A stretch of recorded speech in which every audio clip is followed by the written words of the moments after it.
Before we get into the code, I'm going to give you a high-level description of what finite state machines are and how they work. Don't worry, we're going to start programming really soon. So, what is a finite state machine? Like I mentioned in the course intro, finite state machines are a design pattern which help us organize the logic for our AI. It allows us to structure our code in such a way that it's easier to debug and make changes to. A finite state machine system is made up of discrete states with deterministic transitions to other states. Here, discrete means that each state is distinctly different from other states, which with clearly defined logical separations. Deterministic transitions just means that when a state changes, it does so according to predefined parameters, which is to say that when the conditions of the game are in a certain configuration, we should know what the state should be. There's no guesswork that would be involved. State machines should only be in one state at a time. This is why they're called finite state machines. Finite just means one state at a time. I will use the terms state machine and finite state machine interchangeably, but I'm really talking about the same thing. Lastly, the state machine should be constantly checking if the state should be changed. It does this by considering the transitions that I mentioned before. So that was a lot of information, which may or may not have made a whole lot of sense, so I'm going to break this down visually for you. Each of these orange rounded rectangles represents a discrete state. Each one is named after the behavior that we want our AI characters to exhibit. The patrol state governs the logic needed to make an AI move between points in the world and search for the player.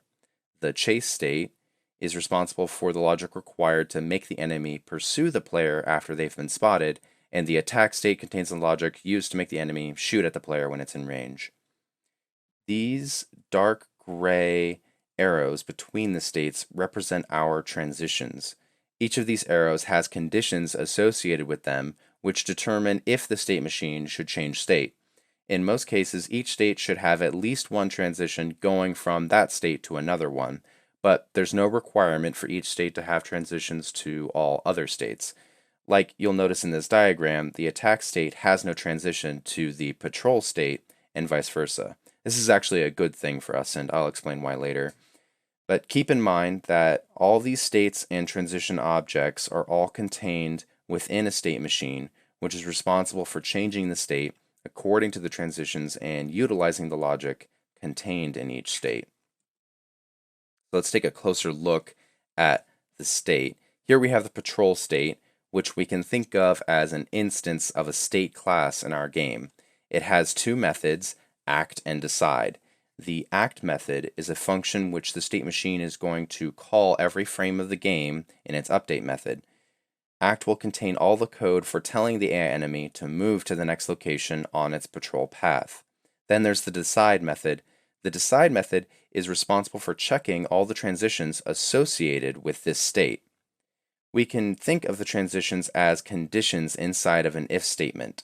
Decide will check the transitions. If one of them meets the conditions, decide will return a value which tells the state machine it needs to change to a different state. You'll notice in this zoomed in diagram, the transition from the chase state to the patrol state is not shown. States typically are not aware of transitions to them from other states, which is good for us because it means that's less information that we have to track. Here we're going to track the changing of the state. State machine has a member variable which tracks which state is the current state.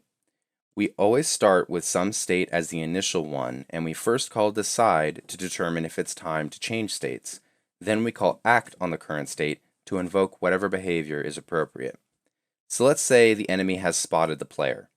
In this case, there is a transition from patrol to the chase state. If we spot the player, then the conditions for that transition are met, and thus we change our current state to the chase state. We then call act on the chase state, which tells the enemy to move toward the player. On the next frame of the game, we call decide on chase, which checks the conditions of its transitions, which, let's say, one of which is whether or not the player is within attack range. If it is, then we'll move to the attack state. If not, we'll just stay in the state that we are now. Let's say we're within range, so we change the current state to attack, which has an act method that tells the enemy to shoot its gun at the player. In its decide method, it will check if the player has moved outside the range of the gun or if the player is no longer within line of sight of the enemy. If this is the case, the state machine will change its current state back to the chase state. So that was a really brief overview of exactly how they work. We're going to start coding them right away. So I'll see you in a minute.